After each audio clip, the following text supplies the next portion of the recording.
ভাটি বাংলার ভৈরব কপোতাক্ষ তীরে মানুষের বসতি যেমন প্রাচীন তেমনি বিচিত্র।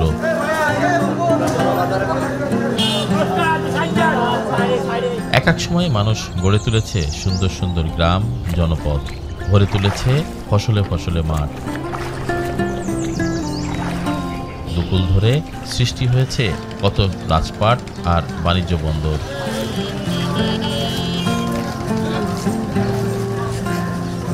মহকুমা সদর ও পরে জেলা সদর হওয়ায় খুলনায় ক্রমে জনসমাগম হতে থাকে, বাড়তে থাকে বসতি। ভৈরব তীরে চার্লিগঞ্জ বা সাহেবের বাজার ঘিরে ব্যবসা কেন্দ্র চঞ্চল হয়ে ওঠে। বড় বাজারে কাঁচা তরকারি ও মাছ বিক্রির জন্য টিন আচ্ছাদিত খোলা চাতাল নির্মিত হয়, যাকে বলা হয় চাঁদনি। এছাড়া মালামাল তৈজসপত্র বিক্রির জন্য তৈরি হয় সারিবদ্ধ দোকান, যেখানে পরিচিতি পায় বেনেপট্টি, তামাকপট্টি, কাপড়পট্টি, চালপট্টি সহ বিভিন্ন নামে। ধীরে ধীরে বাড়তে থাকে যার পরিধি।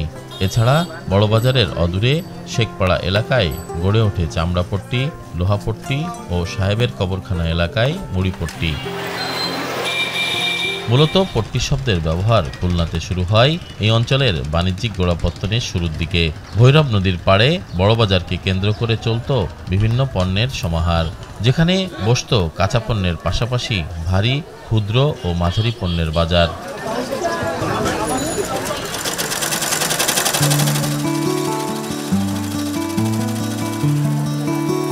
বড়বাজারের তোলাপট্টির আব্দুল করিম কিশোর বয়স থেকে কাজ শুরু করলেও এখন তার বয়স 90 ছুঁই ছুঁই।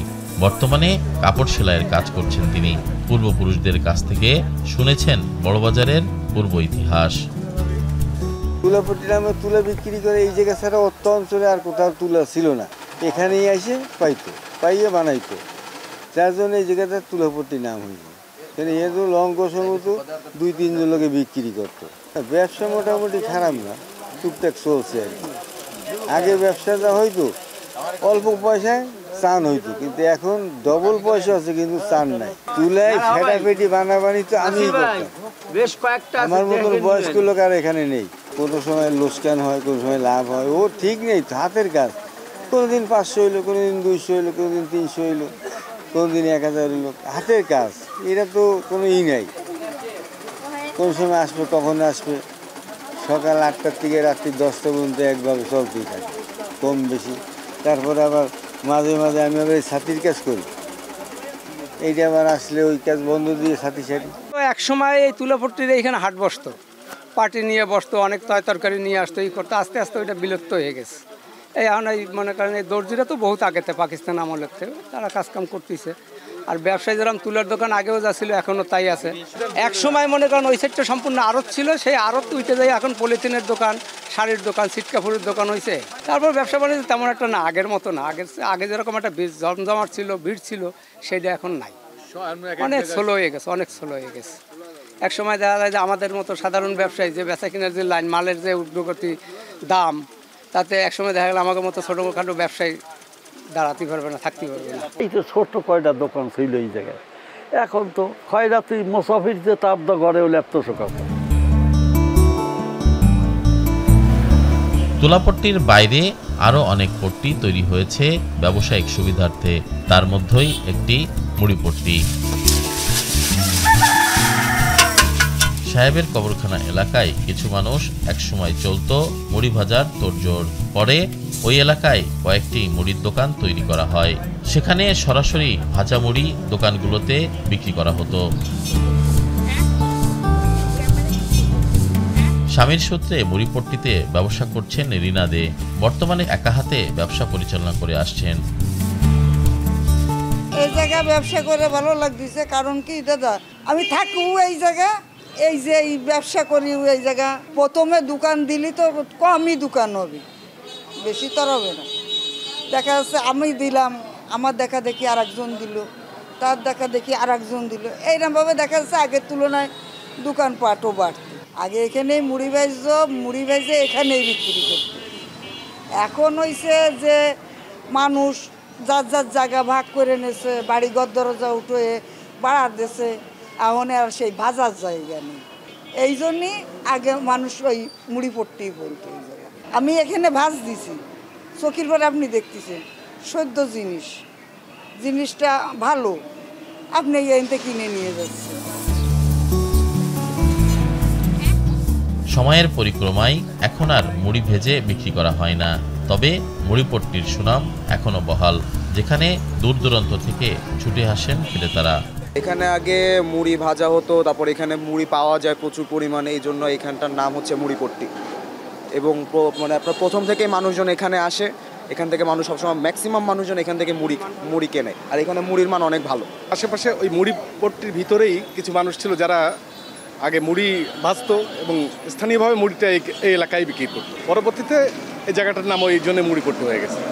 যারা এই জীবন জীবিকা এই মুড়ি ভেজেই জীবন জীবিকা চালাতো, হয়তো তারা আর নেই, কিন্তু এখানে কিছু স্থানীয় ব্যবসায়ীরা এই মুড়ির ব্যবসা চালিয়ে যাচ্ছে নিয়মিতই, এই জন্যে এখনো নামটা মুছে যায়নি। আমাদের মুড়ি মশমশা, এটা মেন হচ্ছে মুড়িটা খেয়ে শান্তি লাগে, অন্য দোকান আর গন্ধ নাই কোনো, অন্য মুড়িতে আপনার গন্ধ, আর খইটাও খুব ভালো এখানে। আর আমার আম্মারা সবাই, আমার খালারা সবাই এখান থেকে আমরা কিনি।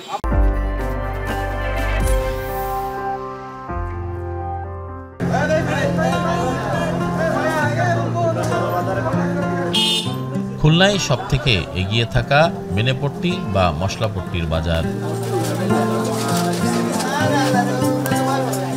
কয়েকশো বছরের পুরাতন এ পট্টিতে হাতে গোনা কয়েকটি দোকান ছিল, বর্তমানে সে সংখ্যা শতাধিক ছাড়িয়েছে।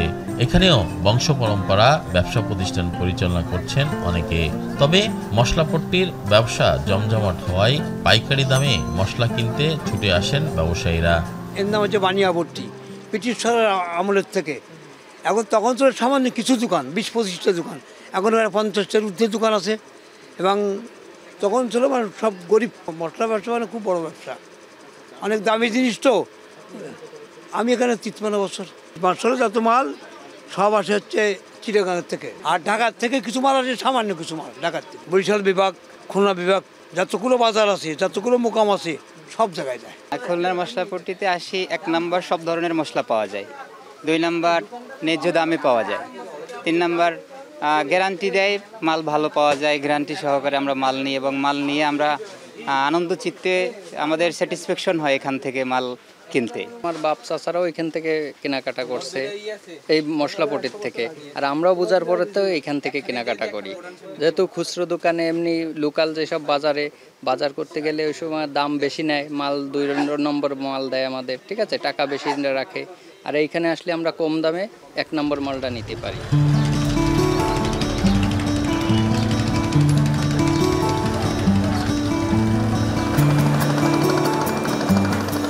1900 শতকের গোড়ার দিকে পট্টি ব্যবসা খুলনা বড়বাজারের মূল কেন্দ্রবিন্দুতে পরিণত হয়।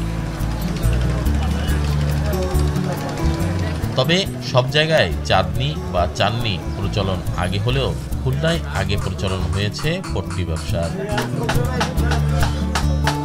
ভৈরব নদীর পাড়ে লোহাপট্টি, কুমারপট্টি, চালপট্টি সহ শুরু হয় বিভিন্ন পট্টি। বাজার যত বাড়তে থাকে পট্টির কলেবর তত বাড়ে। আদিকালে বড়বাজার ছিল উত্তর পশ্চিমাংশে, পরে বিস্তৃত হয়েছে উত্তর পূর্বাংশে, অর্থাৎ খুলনায় ব্যবসায়িক যত বিবর্তন হয়েছে তা পট্টি ব্যবসাকে ঘিরে, এমন মত অর্থনীতিবিদদের। নদীপথে যেগুলো আসে সেই দ্রব্যগুলো একেবারে নদীর পাশে কতগুলো পট্টি তৈরি করা হয়, একটা সারি তৈরি করা হয়, যে সারিতে ওই দ্রব্যগুলো শুধুমাত্র বিক্রি হয়। যেমন ধরা যাক, প্রথম দিকে আমরা যদি দেখি তাহলে আমরা এখন এটা দেখা যায় না বড়বাজারে, প্রথমে লোহার যে সমস্ত দ্রব্যগুলো মানে বটি, ছুরি, দাও, কুড়াল, এই সমস্ত জিনিসগুলো এই নদীর পাশে কিন্তু একটা পট্টি ছোলা হয়, লোহা পট্টি। হচ্ছে যারা ওই মাটির দ্রব্য তৈরি করে, মাটির দ্রব্যটা এখন মানে খুলনা বড় বাজারে এই জায়গাটা নাই, আগে এক সময় ছিল এই কুমোর পট্টি ছিল। কুমোর পট্টি এখন সরে গেছে। এখন বাজার যখন আস্তে আস্তে বাড়তে থাকে তখন ওই পট্টিগুলো ক্রমান্বয়ে মানে এটা কলিবরটা বাড়ে, আর কোনো কোনো পট্টি আবার জায়গা পায় না, সেই সমস্ত পট্টির অনেক বড় জায়গা লাগে। আমি যদি বড় বাজারকে যদি বিভিন্নভাবে বিভক্ত করে দেখি তাহলে দেখা যাবে একেবারে উত্তর স্টেশনের দিকে, যেখানে সাহেবের বাজার যে জায়গা থেকে মানে যাত্রা শুরু হয়েছিল, সেই জায়গায় প্রথমে যে জিনিসগুলো আসে সেই জিনিসগুলো আসে মানুষের কতগুলো ভোগ্যপণ্য। এই ভোগ্যপণ্যগুলো ওই জায়গাটাতে আসে এবং একটু দূরে যখন চলে আসবো তখন দেখা যাবে যেটাকে বেনে পট্টি বলা হয়, মশলা পট্টি। তারপরে চাঁদনি আছে একটা, ওই চাঁদনিটা এটা কিন্তু আসলে এটাকে পট্টি হিসেবে আমরা বলবো না, চাঁদনিটা হচ্ছে এটাকে আমরা অপভ্রংশ হিসেবে এটা চাটনিও বল। যেমন যেখানে অনেক মাছ বিক্রেতা আসে বসে একটা শেডের নিচে একটা উপরে একটা ছাউনি, সেই ছাউনির নিচে যখন এটা বিক্রি করে তখন ওইটাই মেচো পট্টি হয়। অর্থাৎ নদীর পাড়ে নৌকোর সাথে যেগুলো সম্পৃক্ত সেই দ্রব্যগুলো আবার ওই জায়গাতে চলে আসে। অ্যালুমিনিয়ামের পট্টি আছে একটা আলাদা, অ্যালুমিনিয়ামের তৈজসপত্র বিক্রি হয়, সেটাও কিন্তু নদীর পাড়ে, সেটা আবার অ্যালুমিনিয়ামের পট্টি। অর্থাৎ যেই জায়গাটাতে মানে যারা বিক্রেতা, সেই বিক্রেতা যে দ্রব্যগুলো যে জায়গাটায় আনতে তাদের জন্য সুবিধা হয় সেই জায়গাটাতে একটা পট্টি করা হয়। আমরা বড় বাজারকে যদি আমরা কয়েকটা থেকে বিভক্ত করে দেখি তাহলে দেখা যাবে একদম মানে উত্তর দিকে আমরা মাছের পট্টি, মেচো পট্টি দেখি। তারপরে আমরা চলে আসি মশলা পট্টি, যেটাকে আমরা বলি বেনে পট্টি।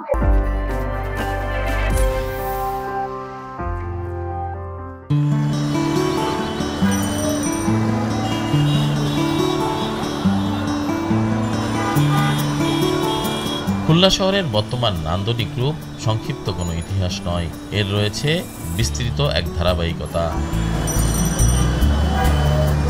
তবে শহরের বিকাশের সাথে ব্যবসায়িক ও অর্থনৈতিক সম্পর্ক রয়েছে। 1800 শতকের মাঝামাঝিতে খুলনার সাথে কলকাতার রেল যোগাযোগ স্থাপিত হলে ব্যবসায়িক ও বিভিন্ন কাজের সুবিধার্থে বিভিন্ন শ্রেণী পেশার মানুষের এখানে আগমন ঘটে। বিশেষ করে ভৈরব নদীর পথে বিভিন্ন পণ্য বড়বাজারে আসতে শুরু করে। এটাকে কেন্দ্র করে পট্টি ব্যবসার প্রচলন হয় বড়বাজারে। অর্থনীতিবিদদের মতে পট্টি ব্যবসাকে কেন্দ্র করে খুলনায় ব্যবসায়িক কর্মযজ্ঞের সূচনা হয়।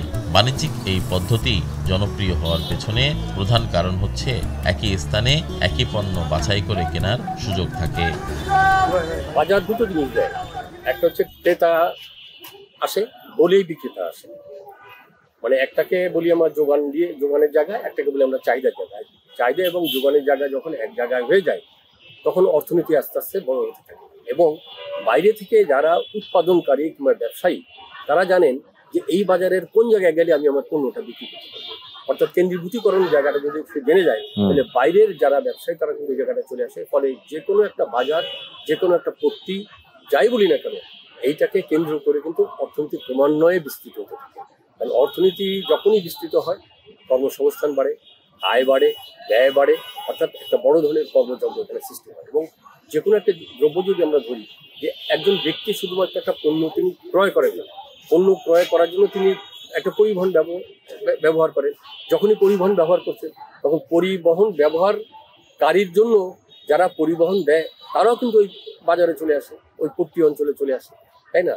যদি পাইকারি দ্রব্য যখন বিক্রি হয় তখন পাইকারি যে সমস্ত যে কোনো পণ্য যদি পট্টিতে যায় তাহলে পাইকাররা জানে যে কোন পট্টিতে যাবে। অর্থাৎ পরিবহনের লোককে বুঝিয়ে দেওয়া দরকার নেই, ঠিকানা দেওয়ার দরকার নেই। তাকে যদি বলা হয় যে তুমি এটা মশলা পট্টিতে যাবে, সে সরাসরি ভাবে মশলা পট্টিতে যাবে, তো দোকানের ঠিকানা তাকে দেওয়া দরকার। এই যে জিনিসগুলো সময়ও বাঁচে, ভোগ্য পণ্য যারা বিক্রি করে তাদের জন্য সুবিধা এবং এক ধরনের কম্পিটিশনের যে জায়গাটা হয়, অর্থাৎ প্রতিযোগিতার যে জায়গাটা হয়, ফলে পট্টি কেন্দ্রিক ব্যবসা যখনই হবে তখন মানকে যদি নিম্নে নিয়ে ফেলে কোনো ব্যবসায়ী তাহলে সেই ব্যবসায়ী কিন্তু সে জায়গায় ব্যবসা করতে পারছে না।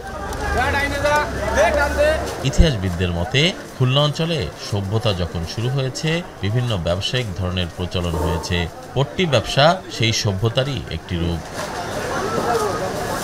এই প্রথা ক্রেতা বান্ধব, যার যা প্রয়োজন সেখান থেকে পেতে পারে।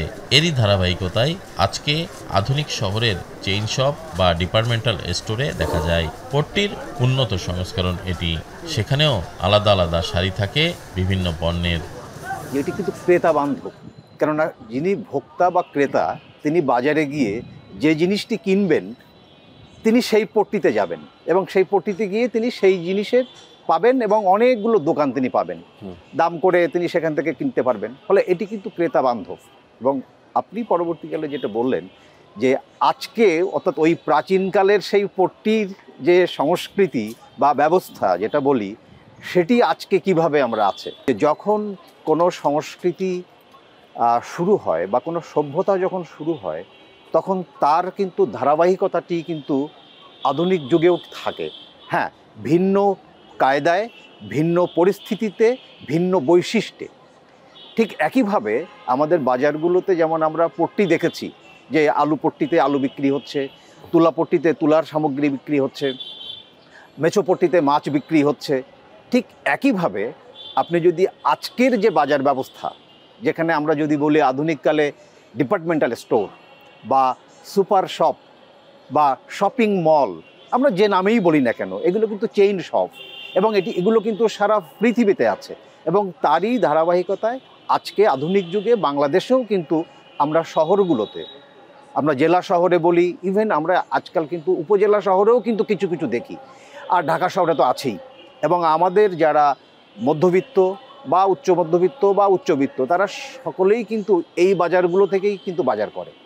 ফলে সেখানেও কিন্তু আমরা দেখেছি যে ওই পট্টির যে ধারণাটি আমাদের বাজারগুলোতে ছিল একেবারে শুরু থেকে, তারই কিন্তু একটি উন্নত সংস্করণ এখানে আছে। আমি এই জন্যই বলছি যে ওই যে প্রাচীনকালে যেখানে আলু পট্টিতে গেলে আপনি আলুই পাবেন, মেছো পট্টিতে গেলে আপনি মাছই পাবেন, আবার মাংস পট্টিতে গেলে আপনি মাংসই পাবেন, ঠিক একইভাবে আজকের এই যে নতুন করে যে আমরা বাজার ব্যবস্থাপনা করছি, এখানেও কিন্তু ওই পট্টি সংস্কৃতিরই কিন্তু আধুনিক রূপায়ণ, এটি কিন্তু অন্য কিছু না।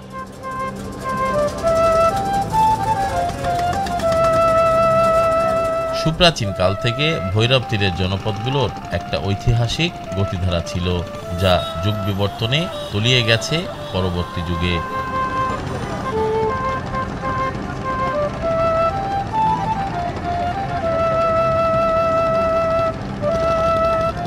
ইংরেজ প্রশাসনের প্রথম মহকুমা ও মহকুমা সদর শহরের ভিত্তিপ্রস্তর স্থাপিত হয় ভৈরব ও রূপসা খালের মিলিত স্থানের কোণে। সেদিনের প্রতিষ্ঠিত বাংলার প্রথম মহকুমা শহর আজকের বিভাগীয় সদর, শিল্প ও বন্দর সমৃদ্ধ দেশের তৃতীয় বৃহত্তম নগরী।